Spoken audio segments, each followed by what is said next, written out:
এক হাদিসে আনাস ইবনে মালিক রাদিয়াল্লাহু আনহু বলেন, রাসূলুল্লাহ সাল্লাল্লাহু আলাইহি ওয়াসাল্লাম ইরশাদ করেছেন, রজবের ফজিলত সমস্ত মাসের উপর এমন যেমন কুরআনের ফজিলত সমস্ত কালামের উপর, আর শাবানের ফজিলত সমস্ত মাসের উপর এমন যেমন আমার ফজিলত সমস্ত নবীদের উপরে, আর রমজানের ফজিলত সমস্ত মাসের উপর এমন যেমন আল্লাহর ফজিলত সমস্ত মাখলুকের উপর। শাবান মাসে রাসূলুল্লাহ সাল্লাল্লাহু আলাইহি ওয়াসাল্লামের আমল সমূহ শাবানের ফজিলতের কারণেই রাসূলুল্লাহ সাল্লাল্লাহু আলাইহি ওয়াসাল্লাম অন্য সব মাসের তুলনায় এই মাসে বেশি বেশি রোজা রাখতেন।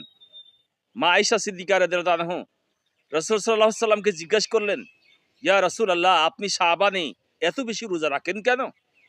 রাসূলুল্লাহ সাল্লাল্লাহু আলাইহি ওয়াসাল্লাম বললেন, এই মাসে মালাকুল মউতের নিকট সে সমস্ত লোকের তালিকা দেওয়া হয় যারা এবছর মারা যাবে।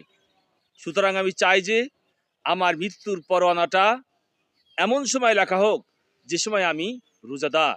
অন্য এক হাদিসে আছে, তোমরা যেভাবে জীবনযাপন করবে সেভাবে মৃত্যুবরণ করবে, আর যেভাবে মৃত্যুবরণ করবে সেভাবে পুনরুত্থিত হবে, আর যেভাবে পুনরুত্থিত হবে সেভাবে তোমাদের হাসর হবে।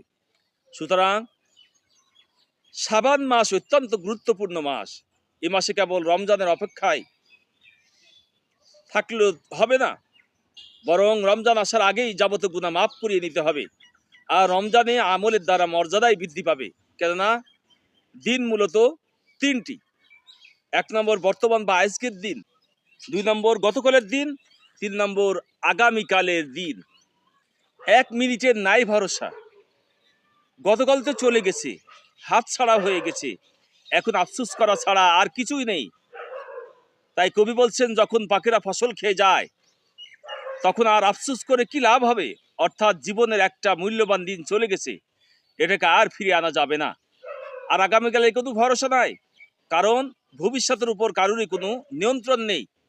আগামীকাল তো দূরের কথা, ১ মিনিটের ভরসাই তো নেই।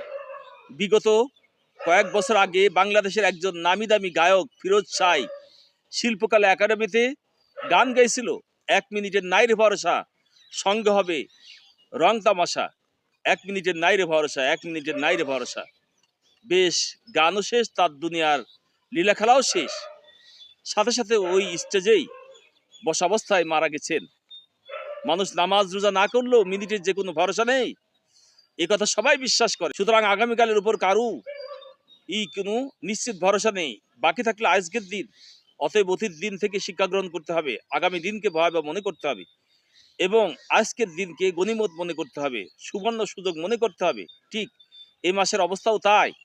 রজব মাস চলে গেছে, রমজান ভাগ্যে জুটবে কিনা তা বলা যায় না।